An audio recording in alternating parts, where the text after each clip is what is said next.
నరసింహ శతకం 15వ పద్యం. తల్లి గర్భము నుండి ధనము తేడెవ్వడు వెళ్ళిపోయేడినాడు వెంటరాదు. లక్షాధికారైన లవణమన్నమి కాని మెరుగు భృంగారంబు మృంగబోడు. విత్తమార్జన చేసి విర్రవీగుటే కాని కూడబెట్టిన సొమ్ము గుడువబోడు. పొందుగా మరుగైన భూమి లోపల పుట్టి దాన ధర్మము లేక దాచి దాచి తుదకు దొంగలకిత్తురో దొరలకవునో.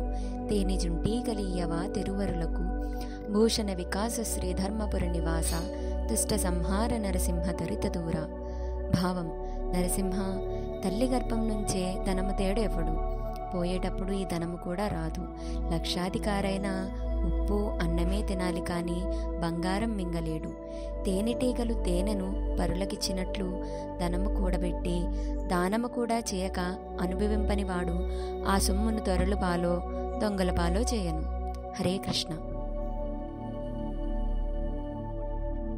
విన్నారు కదా అద్భుతమైన నరసింహ శతకం పద్యాలు. జ్ఞాన శక్తిని మరియు జ్ఞానాన్ని తెలుసుకుంటే ఈ భావాలన్నీ కూడా మీరు అందరూ కూడా అర్థం చేసుకున్నట్లయితే జీవిత సత్యాన్ని తెలుసుకుంటారు. ఈ జీవితంలో ఎలా నడవాలో అనేది తెలుస్తుంది. జై నరసింహ. మరిన్ని వీడియోస్ కోసం పక్కనున్నటి గంట సింబల్ని కొట్టండి, లైక్ చేయండి, షేర్ చేయండి.